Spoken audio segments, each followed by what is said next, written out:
It develops. We urge you to stay tuned to radio and TV and to stay indoors at all costs. As of 12 noon tomorrow, say goodbye to the world as you know it. Say goodbye to Metal Priestesses. Hi, this is Jesse Jacobson from Metal Priestesses Podcast. On the show today, we have Vivien Goldman. She is the polymath of punk and has had a long career in music as a journalist, a publicist, and a punk professor at the Clive Davis Musical Institute at NYU. Vivien is also a musical artist and author with a fabulous book out now called Revenge of the She-Punks, From Polystyrene to Pussy Riot. Listen now to find out more.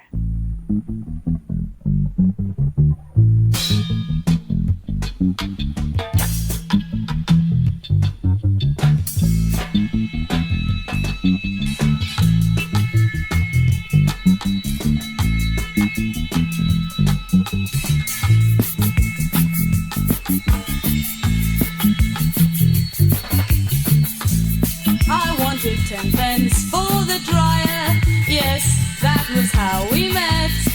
My laundry bag was broken.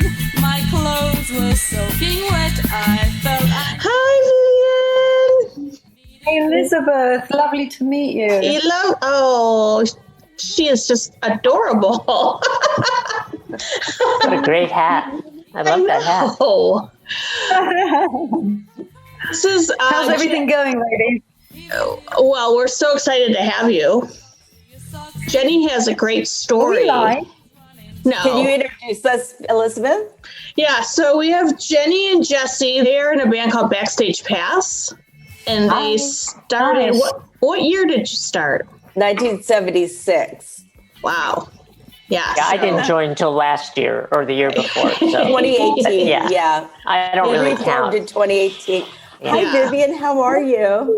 So lovely to be here with you. Yeah, it's so great. I was reading about you and I was like, oh my God. I know that you were a journalist for NME and Sounds, and I had a big connection to Stiff Records and Jake Riviera and Nick Lowe, and I read that you lived with Chrissy Hind and Nick Lowe. Actually, what? What I mean is, she used to crash at mine. So unofficially, she wasn't on the lead. She was on the lease. Okay. Well, it was so funny because when I was in England visiting Jake and Riviera and Tony, and they were very involved with the Pretenders because Nick Lowe produced the Pretenders. I was just at his house and we were listening to the Pretenders record, and there was a knock at the door, and it was Chrissy, and it was so embarrassing because we were listening to her record, and she'd come over to visit. I'm sure she loved it. It'd be nicer. You turn up there for you. That's how it should be. Yeah, perfect. What kind of music were you writing about back then? I was really writing about reggae, Jamaican music, African music, Brazilian music. Well, not really so much Brazilian music, though I was listening to it. And also somewhat post-punk music and punk music. I did some... And I was a bit sort of political. I did some big pieces about social change. Were you into the Slits? They had a lot of reggae influence. Well, they're my good friends. I used to perform with them sometimes. You had a super group with one of them. Ari was a really, me and Ari were tight, And I'm still tight with Tessa. I'm in touch with Viv. And the girls from the Raincoats, especially Gina, these are still my friends. Right. That's amazing. But what's really exciting is you were with Bob Marley before he became who we know as Bob Marley. Then obviously he was very popular in Jamaica. But he wasn't so known in England or outside the island because from when they started out in the 60s, they were superstars in Jamaica. So, but it's just they weren't known outside. Yeah, cute. no, that was like where I started out because I was young. What was your strategy to get him known on the other parts of the world? Well, at that time we were really mainly thinking of England, the UK, where we were. And at that time, it was such a different period in the music industry. There really were, like known steps you could take. It was pretty, there was a certain amount of newspapers you could contact and a certain amount of writers who would be receptive. But I must say that regarding Bob, I did go above and beyond because I thought he was so brilliant. And like idiots, people on the press, they would turn him down and I would say, forget them. And I would I would go over their heads because I didn't really, that could have blown my career as a publicist, but I wasn't really going to be a publicist forever, That wasn't what I'd come in to, it just happened. So I was quite happy to do that. And when it went over those actual gatekeepers' heads to like people like publishers, they heard it. The music did the work.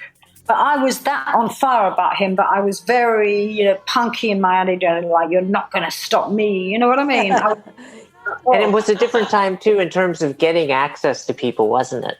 You mean access to journalists and so on? Well, I mean, you could do things like where maybe you could sort of bypass somebody and get to the artist or to the, Well, get to the editors and so on, because I'm promoting the artists that were in my camp, already. So it's more getting to the media. But obviously a big thing was really when I started out, we barely had answering machines, and that's a fact. So you could get hold of a human on the phone, and then you would give them a schmooze and get them excited about what you were trying to do. That was the sort of human backdoor that we barely have now, really. I remember back then, being so involved with Jake Riviera, who I met during he was just a road manager with Dr. Feelgood. And then he started Stiff Records. And we were like Stiff Records West. So we had to answer our phone in our apartment, Stiff Records in Los Angeles. And when he was trying to get Elvis Costello signed, we lived down the street from Island Records. And he was standing on the desktops yelling at them and saying, you should sign my artist or whatever it was. And were you involved with Chris Blackwell and Island Records? So I'm still involved with Chris Blackwell, you could say. He was my mentor. And it's a funny coincidence. Yeah. So, it was definitely, I worked directly with him. He was my immediate... There was one other boss, but I more reported to Chris. So I worked with him I was just out of university, really. Yeah. What a small world. Where do you live now, Vivien?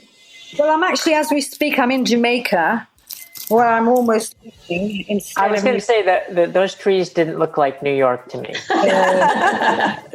Sorry.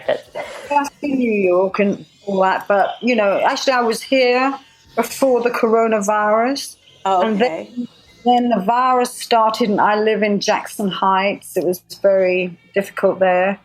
And all roads led to my just staying. And sort of that's what I did. I came back once.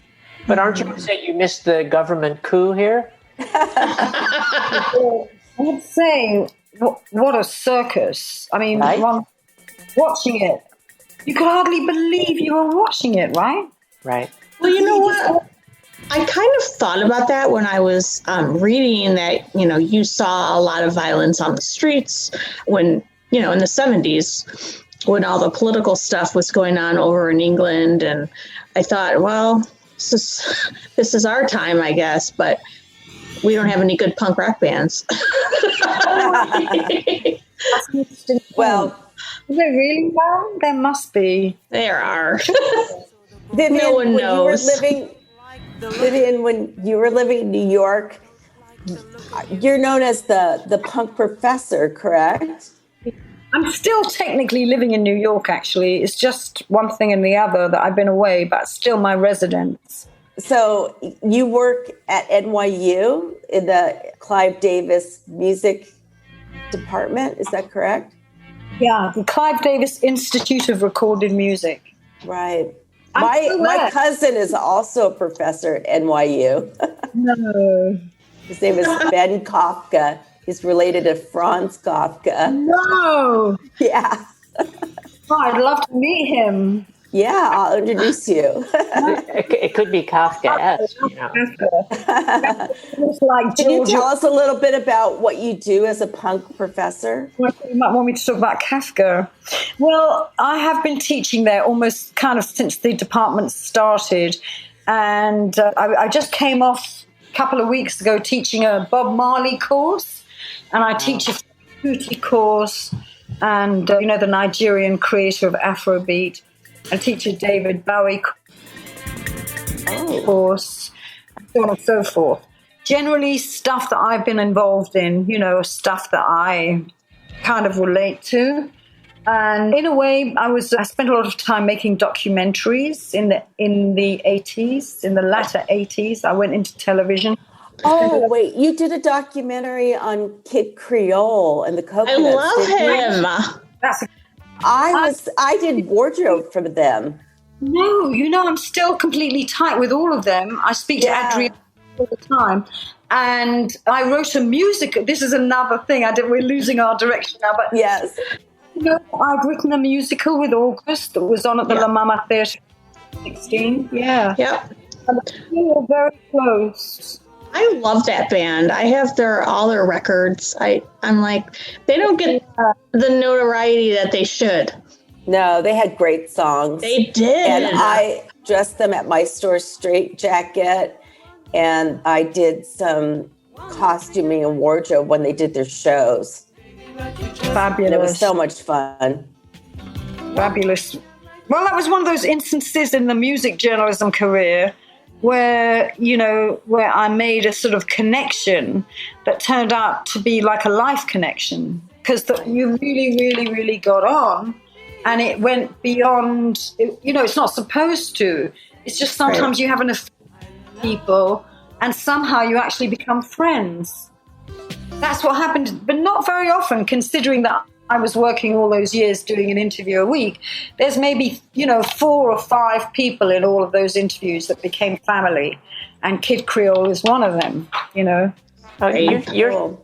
somebody that's really stayed true to their ideals, and in punk, as in every other music form, it seems like a lot of people drift away from that, shall we say. And you've talked about how, English punk was a very different thing than American punk, but, you see a lot of the old punks here becoming very reactionary now, Trump supporters and people like that. And it seems like mind-boggling. So it must be, for you, it must just be like, oh my gosh, right?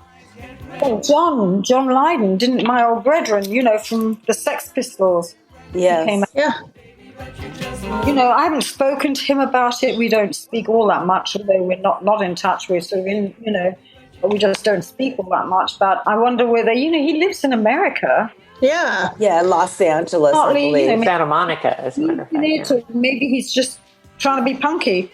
I said that. I go, well, he might just be fucking with us because he does like to fuck with the media. I mean, I think. Anyway, Vivien, can you tell us a little bit about the book you wrote, The Revenge of the Sheep Punks? I'd be so thrilled to. Yeah, I'd be thrilled to. Yeah. Tell us about it. My music being reissued, that unblocked a lot of things. Yeah. Because of that, people haven't really known the music, and it had never been all put together like that as it was on that CD Resolutionary on Star Gold Records, European label. And it's somehow people were reminded of me, and anyway, I was better known in England anyway. And then one of my songs, Private Armies, was voted onto this Pitchfork list of 33 top feminist punk songs, some such. And then they asked me to write a little something, but it was really a little something. And I remember really clearly thinking, oh, what can I say that would really vibe people up in so few words? But I must have done something right, because then they called me from the University of Texas Press. It was like one of those Hollywood things, where you're sitting in. Because out of the blue, they said to me, would you like to write this book, a book connecting women and punk? I had other stuff on my plate at this time. I was involved in the musical And I said, sure, but then I had to go and think about it, and what was it really, what did I want to say? What did I feel needed to be said at this moment? And with the University of Texas Press, we sort of back and forth didn't finesse the concept because they wanted, the Pitchfork thing had been based on a list. Now, I loathe lists, but I've noticed this reductive way of approaching things.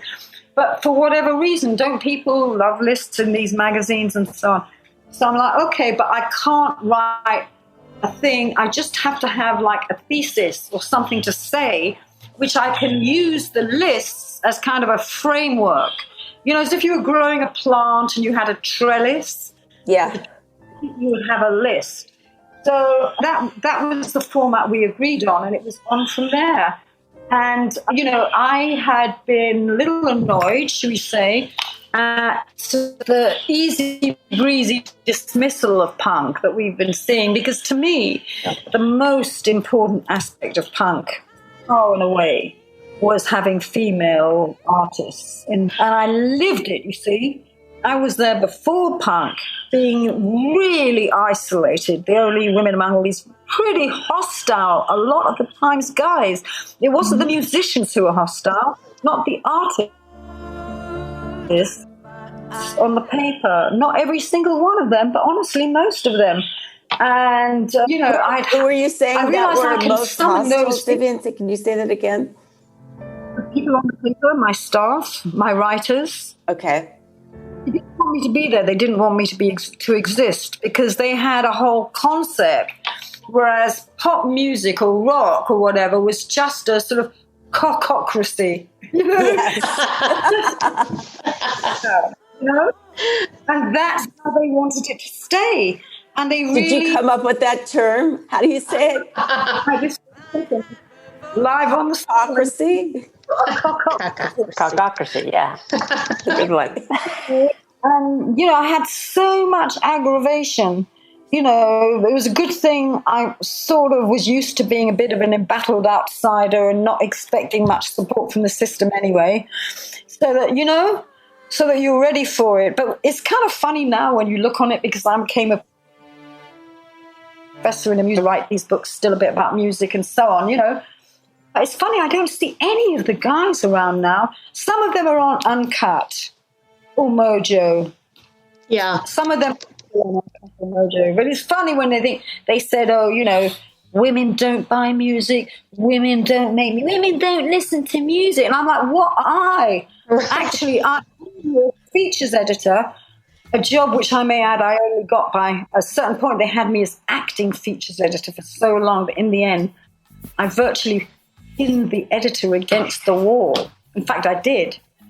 On the advice of my one mentor girlfriend, Caroline Kuhn, I said, how can I break through? And I wasn't used to being like aggressive and confrontational. She said, you're going to have to just pin him. So I remember it so clearly. I did pin him against the wall of the office. He was like, what? And I looked around. I said, well, who's really going to do a better job than me? I've been doing it for months. Give me the job. Yeah. The job. Yeah. So, but you wrote this book sort of about women in punk, right? And then I realized that was my experience. I was in at ground zero of punk. Yeah. Punk and women but then I realized, what do I want to say now? I don't want to just go and retread that stuff from 40 years ago. I believed there was a movement, and I wanted to see and show that the movement had flourished. Although, to be really honest, the patriarchal establishment has done everything it could to stomp on female creativity, considering that pop and rock and all that is such a fickle industry anyway, but the women were like much more erased even than the guys. Yeah. That is what I wanted to shift with this book. When I had the chance to write a book, and they said, what do you want to write about?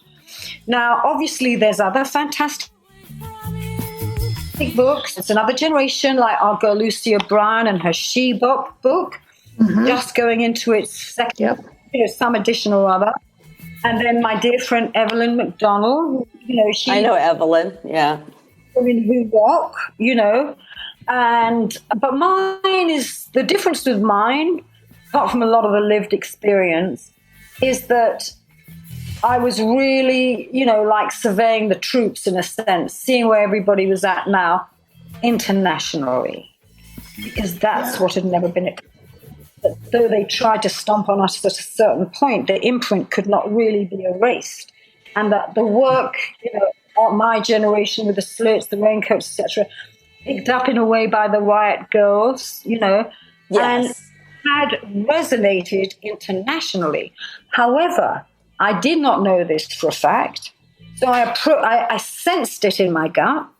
So when given the chance to do this book, I approached it conceptually, kind of like a researching journalist, and I said, I know that there are these women everywhere, even though I don't know who they are or what they sound like.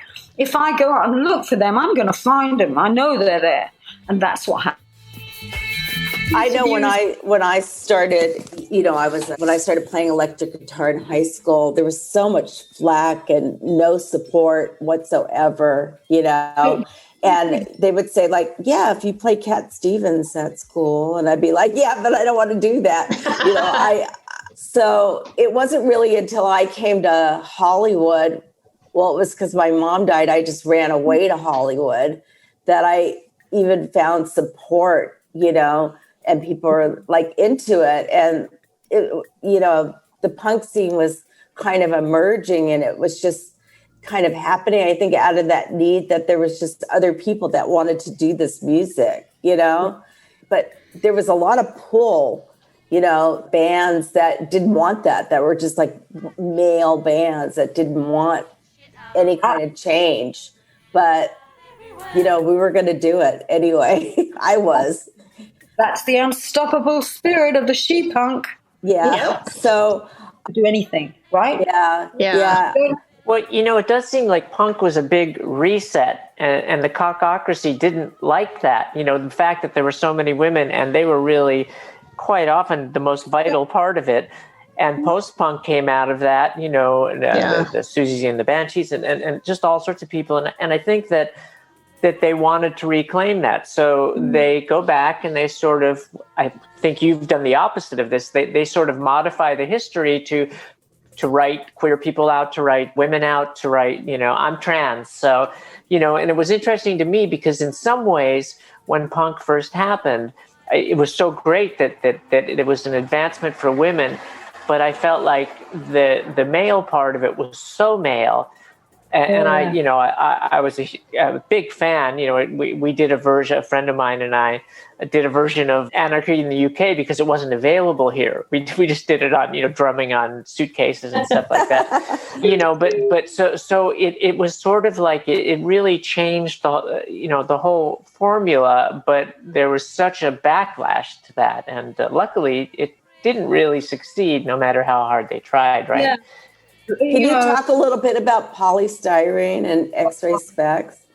I'm just saying, the fact that we lost Polly and Ari in the same year, breast cancer, none of us have ever really got over it.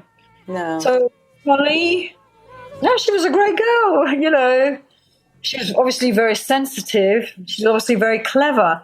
To tell you the truth, I didn't really hang out with her all that much, okay? We sort of knew each other. But I was very fond of her, and we did hang around a bit. We had one very traumatic night round at John Lydon's house. It was a very terrible conflict, which I think has been, her daughter Celeste talks about it in the book. Actually, she always thought it was me who was there. I think it was my friend Jeanette Lee from Pill who was actually there. I got it wrong, but there's sort of horrible posturing, not really from him, but from his brothers, who were very not refined emotionally or intellectually or socially or politically or in their thinking or anything. They were just so mean and racist. Yeah, that seems like that's the other side, that sort of punk thing that went into the really racist thing. Actually, I remember it in England, it being so, and a lot of different places too, being so sexist and racist. I was pretty shocked about all that. Also, I think in the 70s, very homophobic as well. I think about that in the Range of the She Punks book, because I felt maybe I wasn't really the right person to discuss it in that depth. I called my old friend John Savage, who I first published in Sounds. He was one of my writers that I encouraged. Wow. So I asked him for a quote, and I think he summed it up very well. My instinct was not wrong. I was correct, actually. He said, no, there was much more talk about feminism then, if there was any talk really, about that sort of identity area. And that such sort of gay aspects as there were very coded. Yeah. Yes, and that's true. We had Tom Robinson. Yes, I remember. Yeah, but it's true, there wasn't. But you've got to look at that, I think, in the whole context of homosexuality in the UK. That's what I'm talking about, in the UK. It was just like so, everything was so repressed, it seemed. But at the same time, don't forget, like, all the upper class had been, especially the guys, in public school. It was, and it's not an easy subject, right? Because there were young boys who often didn't even know their sexuality necessarily when you're so young. Right. But we all know one in the public schools. So homosexuality up and down the classes, right from the 1%. But, there was a lot of posturing about it, of course. It was illegal till 67. Joe Orton. Yeah, it was illegal. Had to. I remember, I saw that movie about, God, now I can't think of his name, the code breaker who they chemically castrated, the one that helped put an end to World War II, Yes. Now we're all forgetting he's a famous genius, and now everybody's Alan Turing. Yeah, Alan Turing. And that was real. And look what happened to, Oscar Wilde's a long time ago, but if you love Oscar Wilde, I'm sure we all love Oscar Wilde as well. Yeah. Yeah, it's pretty crazy. But at the same time, there's something, very aware of homosexuality in England because it's really ingrained in the system. Yeah. So along with that, the hypocrisy of how they would persecute people. Yes. Can I ask when you think about can I ask you about your music?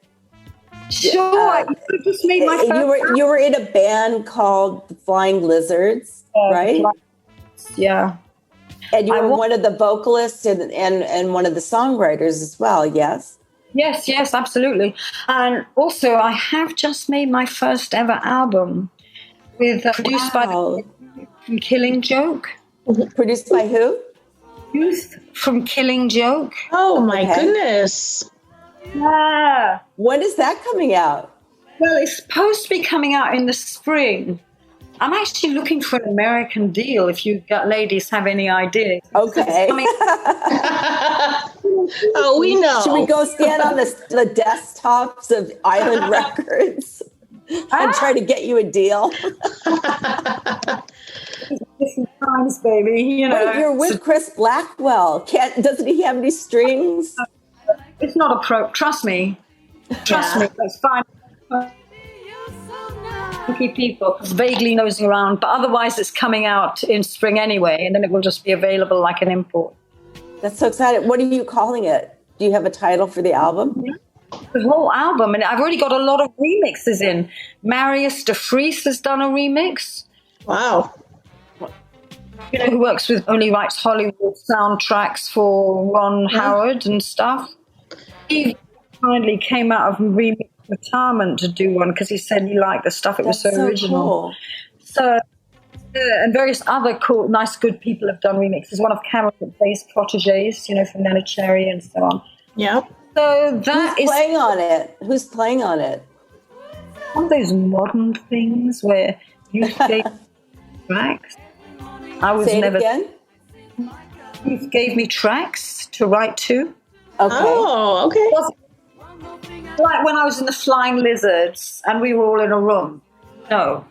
I was given right to, and I could suggest, oh, you should cut it here or whatever, Yeah, I was given tracks to write to. And in fact, Youth has a method where he would give me like a vibe on a track, but it wasn't what he conceived of as ultimately being the track. It was more almost like a mood board. Do you know about that kind of thing, Jesse? You're a whiz. Well, yeah, I mean, I know that Youth worked with Paul McCartney on the Fireman. The Fire. Yeah, and he brought out something that McCartney had been missing for so many years, because he gave him the environment to do all the instruments and be creative in a way that he hadn't been for a long time. And I think that's influenced his new album, because it was, these people can get so detached from what made them great artists, but I imagine this was really a great way to work. Yeah, it was a great way to work. I mean, so then I would write the song, but then what I hadn't really fully realized was that after that, I laid down a vocal, you could sort of take it away again and do a much more cohesive track underneath. Yeah. He's very strict, If I know that even though we're really old friends and whatever, it would have been kaput for the project, no sentimentality or anything. So it was very challenging for me, but I loved doing it. And, I sing better now than I did then. I write better now than I did then. So I'm glad I've got a chance, to do some stuff.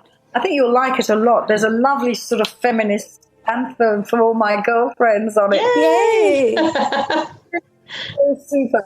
I think you're going to love it. Oh, Maybe we will. Clive Davis will hook you up and have someone to put you out, Cynicism across my features. I don't really, Clive Davis he is quite involved for a person who's launched a department. He's, I'm sure, more involved than most, but it's not like he's running around the corridors every minute. Right. Yeah. Can I get you a tea? I guess. But we'll see, Vivien, can you tell us the story of when you recorded your first single and you did it when Pill was supposed to be recording theirs? The Flowers of Romance. Well, I had recorded this cassette of my song Laundrette with the bass, George Oban, the bass player of Aswad. And we just recorded it as one did those days on a cassette on the cassette player. And then I took it to John and I played it to him. And, the magic of the song really is in the incredible bass line that prompted me to improvise the song, bam, like that. I was all like, wow, one go. And John thought it was funny. Well, let's be honest, it is quite amusing, isn't it? Going all these, there's a sort of artlessness about it. Yeah. I don't know. I just wrote the song, and he thought it was funny. So he said, oh, let's do it. So he was really, helped me do it. And, we did some of it, in the studio in London, but also there was that time when I went with them to the studio and they were recording Flowers of Romance, and they were very, very, very engaged in trying to work out their direction after the Sex Pistols. It was obviously a huge thing, Yeah. So they were being extremely experimental and very tough on themselves, wanting to achieve incredible, extraordinary things. So in the course of that, they weren't always in the studio. They were more, as my late mother, thinking deep thoughts. So in that time when they weren't in the studio, I was able to duck in. So, John said you should. So I'll never forget, because basically it was like a rerun of Sounds.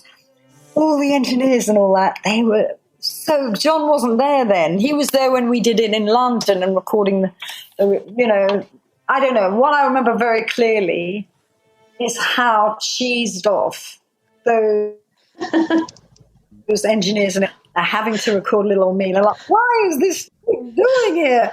What is he punk. You know, that Punk. Anyway, so, yeah. But, you know, one way or the other, you know, it came through. And if I always say, and I said this in the book, I can't believe I left my camera on the hall table. So there's literally no record.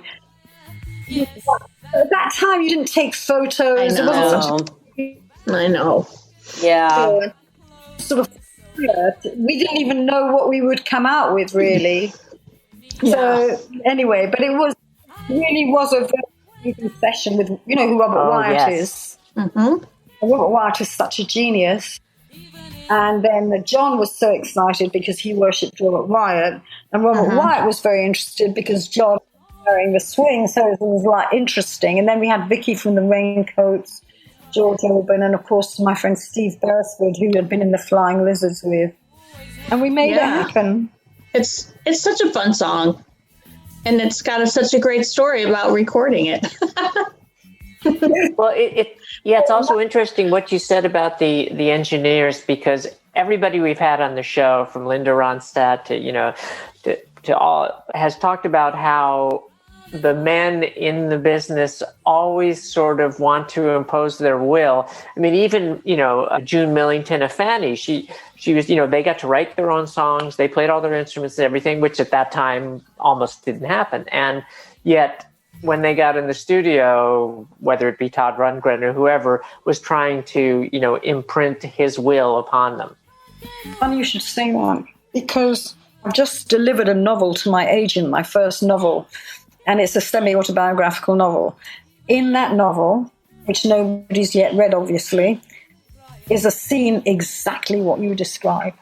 Exactly. It's so often the case. Yeah. Us really existing and having our own ideas was inconvenient for them. As the late Dominic Dunn that wrote that book, An Inconvenient Woman. Yeah. I loved it. Yeah. Yeah, when I worked for the Bangles, and we had Susanna Hoffs on the show, and a couple of other girls are going to come on later in the season here. But there was so much pressure early on, and they were such a good band, and they were such good musicians. I remember that when they just got to be themselves. I think when they did Hazy Shade of Winter, and they were just left alone, well, pretty much left alone to just do it themselves. It was fantastic because they didn't, they weren't controlled, and they were great. They were a great harmony band and a great musicians. But at that time, I think there were a lot of times when they were pressured into using studio musicians and things like that, but they didn't need it. They didn't need it whatsoever. Yeah. And I was fortunate to go on tour with them. They were a great band. Yeah. Great singers, great guitarists, great musicians. You know what? We've heard that from almost everyone we've had on, every woman. Like, the men always want to get in there. They want to change things around and just not let the women be authentic. And I'm not so sure it's too different nowadays. No, I'm not sure that it is. Because when I was looking around just now with my record, not only do you just about not find women producers and engineers, you don't find women in really decision-making places, in record companies. Right. And this kind of politics, sometimes you find them, and then they're the ones who do what I call outmanning the men to have got through within that system. So you don't necessarily the qualities we like to traditionally associate with females. I agree. David Bowie was a big fan of Fanny, which was really great. What was your experience working? Did you work with David Bowie? No, I never did. I just taught about him. Oh, okay. You teach about him. He was still alive when he was very supportive of the class. He asked to have some of the essays for his archive and so on. Oh, wow. He'd acknowledge the class. Wow. That was I can't think of a better subject to teach than David Bowie. And listen, I've taught human sexuality, so Yeah. I would have loved to have seen that retrospective of, I think it was in New York. Did you go to see it? But the documentary is excellent. You can find a documentary and it goes through the whole exhibit. The exhibit, yeah. I would have loved to see that. But yeah, I'd love to see the documentary of it as well. Yeah. But do you remember when I was saying earlier, I sort of lost the plot, I was saying I used to make documentaries and then I started doing the teaching. Yes. So I was saying that when I was teaching and structuring the courses, I approached them like structuring a documentary. Wow. So same with the David Bowie, okay? What makes David Bowie so incredible to teach about and study? Because it's not only the amazing body of work, which itself has, kind of a texture. It's not all even. There's some experimental stuff in the early days, a bit wobbly. You know what I mean? You really develop an artist, which makes it so interesting. But it's also the things that he was into, which he expressed in his music, which we also, used to follow in the class. Like, I bet you know that he used to want to be a Buddhist monk. Did you know that? Yeah, I didn't know that. Him and Leonard Cohen. And yes, exactly. And he remained a Buddhist really throughout his life. And when he died, he was buried in a Buddhist cemetery service.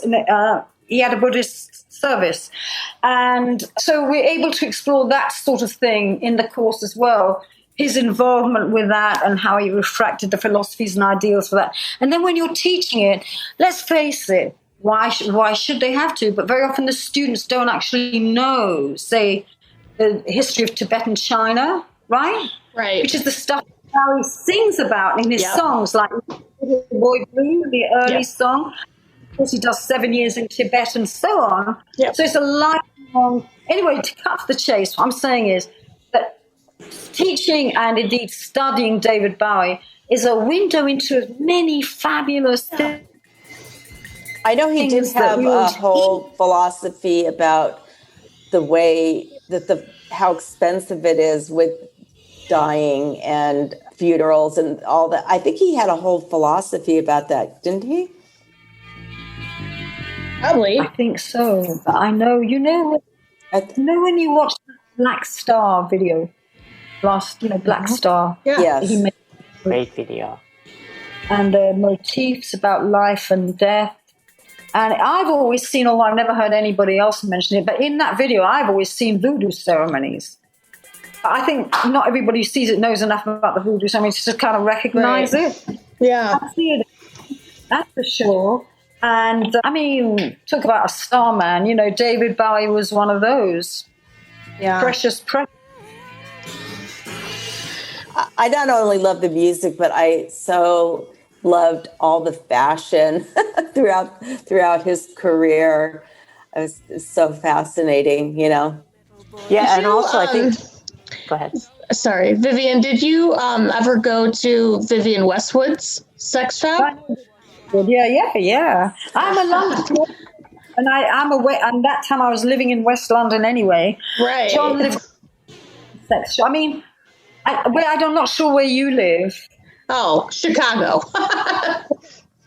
Oh, we have to have a talking about Chicago.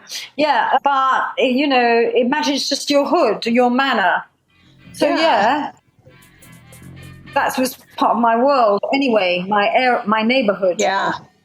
Yeah. So everything was so influential.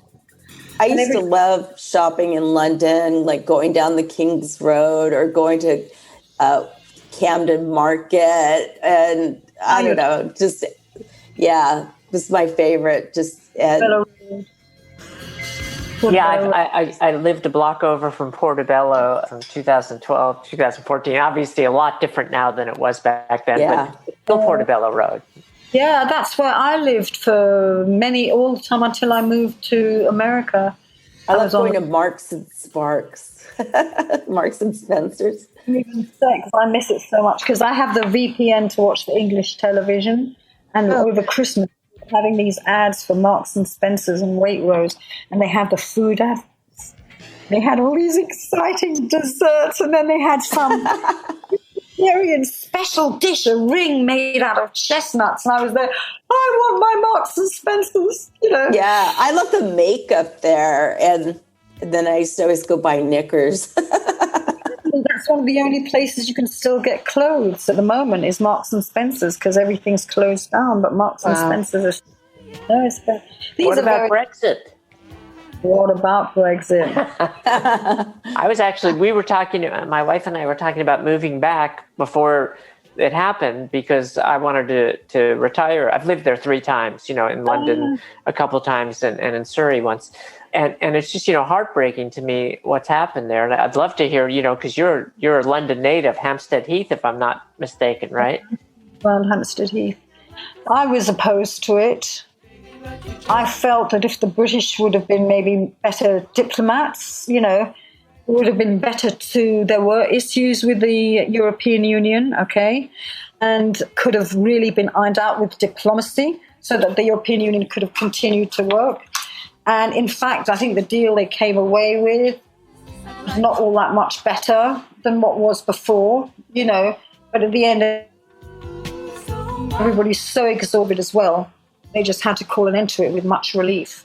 So now I just saw on Twitter or something, somebody saying, yes, my daughter in Poland, it used to be, £12 to send her a parcel, and now it's 250 or something like that. Hugely expensive, where it used to be just nothing in particular. Yeah, because it's all been set up like that for England to be umbilically linked to Europe. Now it's all cut. And they're going to find new ways. It's going to be very, and there might really be those things like food shortages they've all been scared of. Wow. Yeah. Those people pro-Brexit say, oh, it's just a pain now. It's going to get worse before it gets better. I think it would have been better if they'd have been able to make the European Union work. Absolutely. Yeah, they're no better off now. No. And it was a definite sort of little England feeling. I mean, definitely England is an island and it has certain advantages which are fabulous. But at the same time, the world's so small now, the distance between us and Europe. Do you carry a dual passport? Yeah, I actually have. Well, that's a good thing to have right now. Do you get a chance to go back to visit? Yeah, when I can. I usually go back if I get a job, something will... I have times where I go back 2 or 3 times a year and then times when I might not get to go back, But I've been back quite a bit recently. Yeah, no, it's important. I mean, I'm definitely, even though I've got an American passport and I'm an American citizen, in fact, now, but I'm definitely a European and British cultural formation, there's no doubt. Yeah. What was it like writing for those big British music magazines like Enemy and Sounds and New Music Express? What was it like writing for those magazines back in the day? We got to be in some of them. It's funny how typical freelancer, you say this and that and the other about the music, and I say straight away, you got paid by the word. That's what who were some of the journalists that you were friends with back then? Who were some of the journalists that you were friends with back then? I remember British journalists I met, like Mick Farron and just different people like that. Yeah, he was an older generation, but he was a pal. He was a real character. Yeah, it was great. He was still friends with Chris Salovich and Neil Spencer out of those groups. I mean,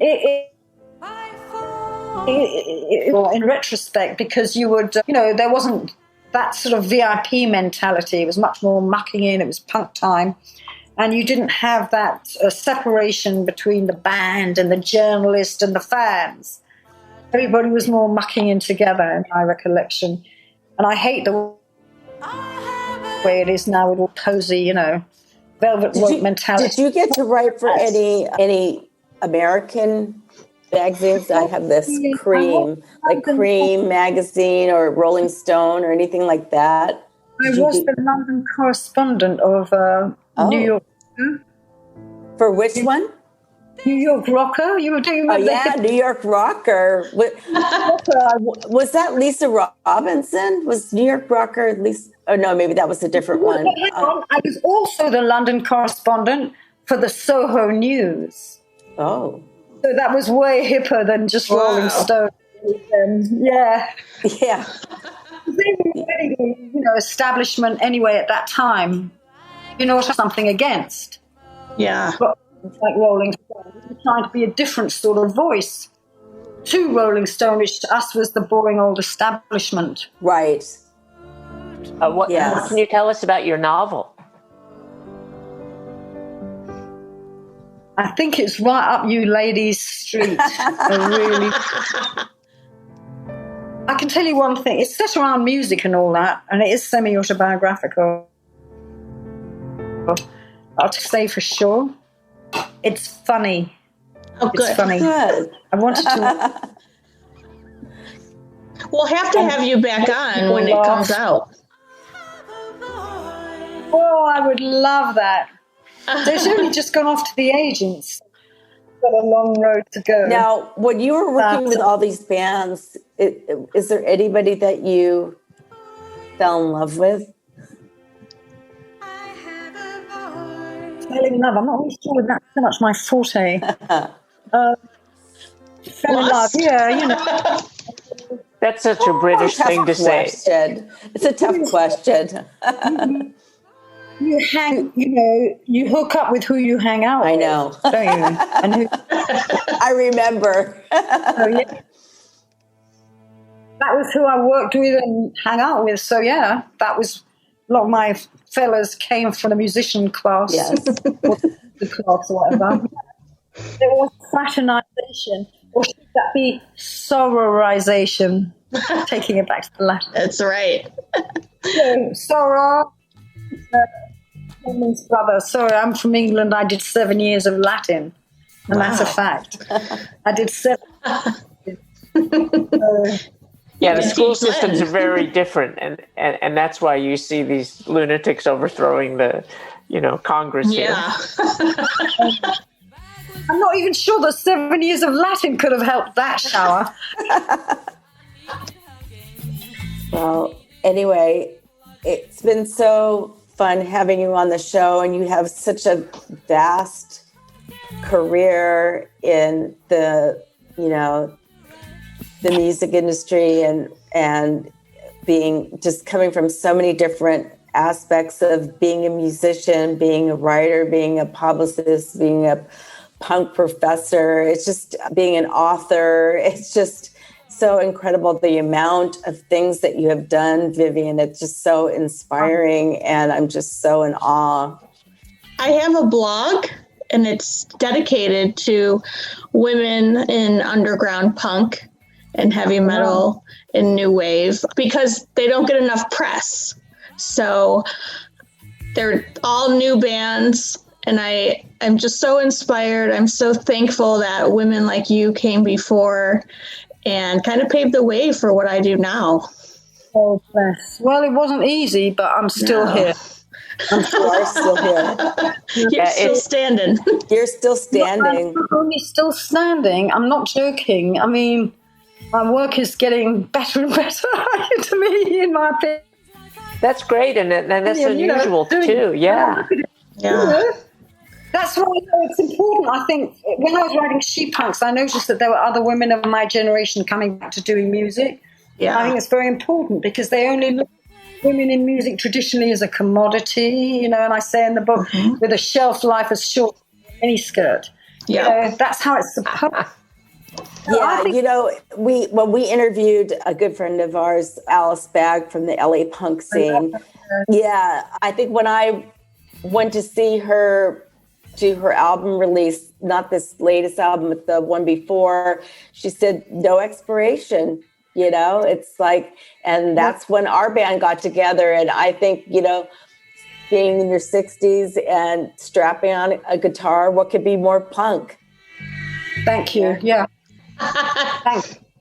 I mean, I found I had a lot to say when I made this record. It's quite I can't wait to hear political, about it in the paper. Vegan, and Pitchfork wrote about it, and Uncut in England gave me a full page in their Christmas issue.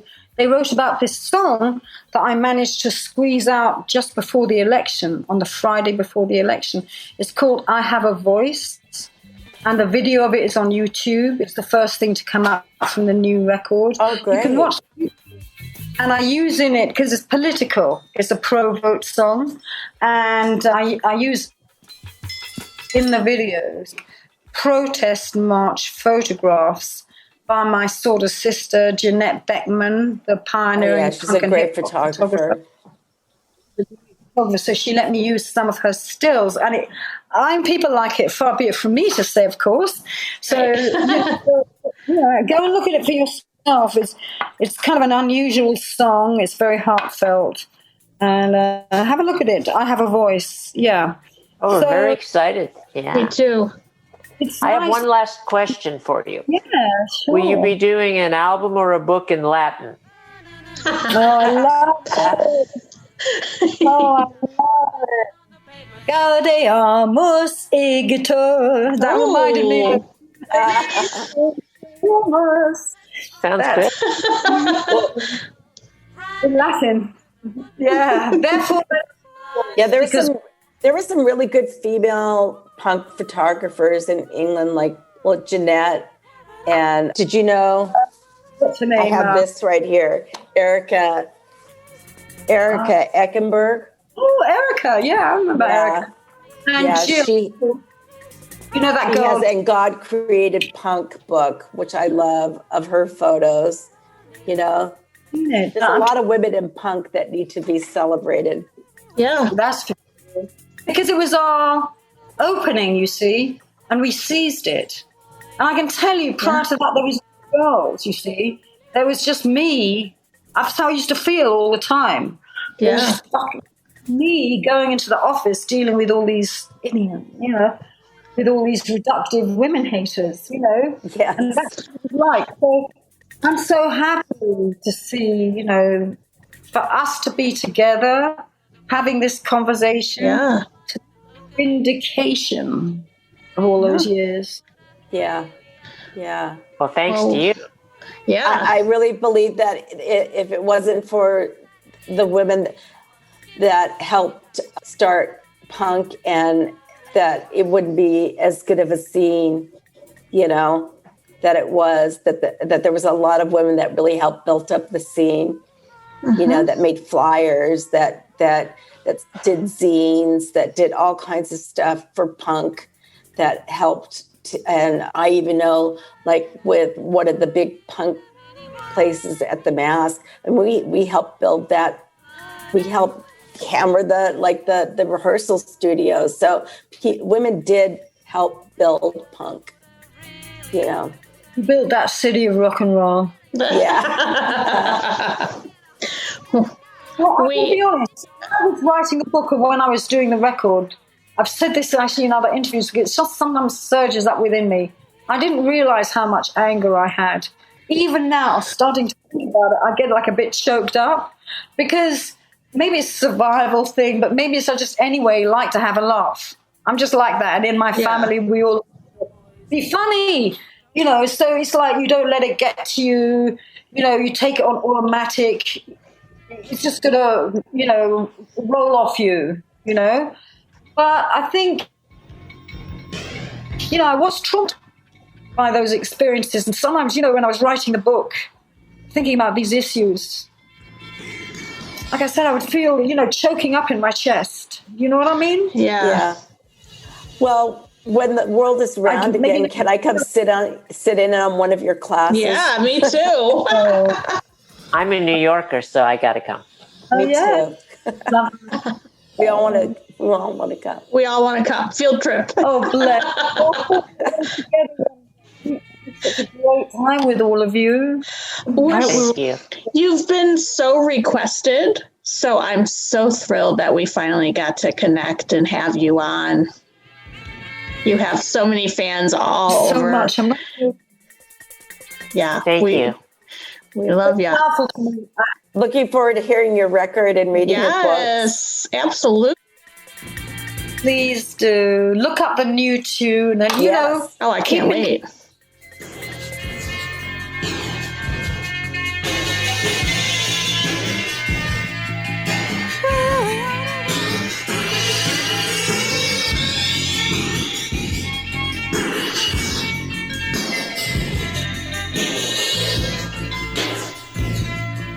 If the heavy metal boys or the boys in blue don't like the look of you, you better watch out. Don't like the look of you, you better watch out.